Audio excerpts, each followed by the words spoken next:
everyone, it's the Truth Fairy here. I just thought I would bring you some fine propaganda, propagated to you by the finest propagandist around, the one and only Fox News. This story came up in my news feed, and as I go to the page to try to find the video, all we can see is this ominous picture that looks like it's straight out of World War II Hitler-style posters or something. I mean, this kid looks like he's coming out of the gates of hell. And, I mean, come on. I don't believe anyone buys this bullshit. So look at this. It's supposedly a screen grab from a new video released by ISIS. Okay, if this is a screen grab of a video, I can't wait to see the actual video. But something tells me we're not going to be able to see that, considering it involves children, and one of the media's best and most favorite tools to use is children, because if you ask for any kind of evidence, you're a horrible person that doesn't care about the lives of children or anyone else in the world, clearly. So I looked on CNN, and there's actually a video about this, so I thought I would just play a few seconds of it. We're topping our world lead today, a new video from the terrorists of ISIS, yet again showing the rather shocking brutality of the group in the 13-minute clip, which CNN is choosing not to broadcast. The 19-year-old Palestinian from Jerusalem is paraded in the clip before the cameras, confesses under duress to being an Israeli spy, and then he is shot in the head by someone who appears to be a young boy.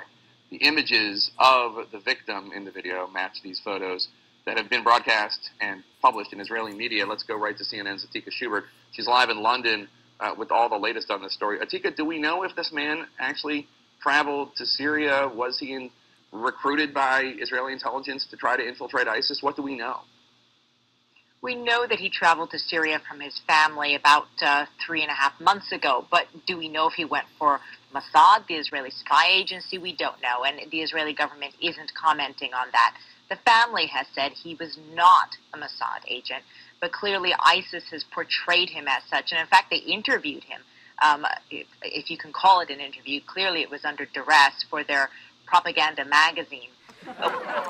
Propaganda. We don't know anything about that. What's of course most horrific about this video is the fact that not only do they kill him, but they get a 13-year-old child to shoot him in the head and then fire an extra 2 shots as well.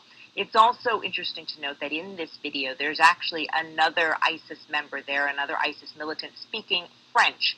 There have been a number of French propaganda videos also coming out from ISIS recently, and this appears to be another connection there. Pretty horrifying stuff. Atika, we've seen these propaganda videos from ISIS in which they parade these young boys, I believe they call them cubs or something like that, getting ready for drills to commit this violence. Do we know anything about this 13-year-old boy presumably forced to shoot this unfortunate victim? We don't know that much about him, and we're not showing his picture. We don't want to identify him. He's still a minor. But what we do know is that ISIS runs these, what they call Sharia camps, which are specifically targeted to brainwash children, to indoctrinate them. And they brainwash them with Nutella and kittens, right? Into ISIS life. And quite a few of them, we understand from Syrian activists in Raqqa, are now being killed on the front lines because they really are just 13-year-olds that have been handed guns.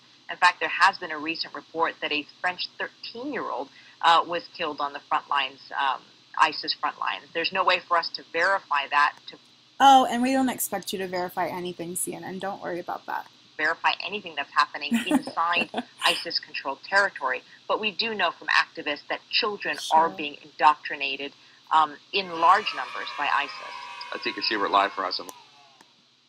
Yeah, basically the only kind of activists that are notifying them are pro-war propagandist activists. So, I mean, this is just laughable. There's no videos. They're choosing not to show it on a moral basis. So here we have CNN taking the moral high ground, of course, once again. This is just ridiculous, and I'm not saying that bad things don't happen and that people haven't been beheaded in the Middle East. I'm sure there's a lot of violence that goes on. However, this is clearly something that they're pushing relentlessly to justify another war. And I'm not buying it. I hope you're not either. Okay, more to come. Have a great day.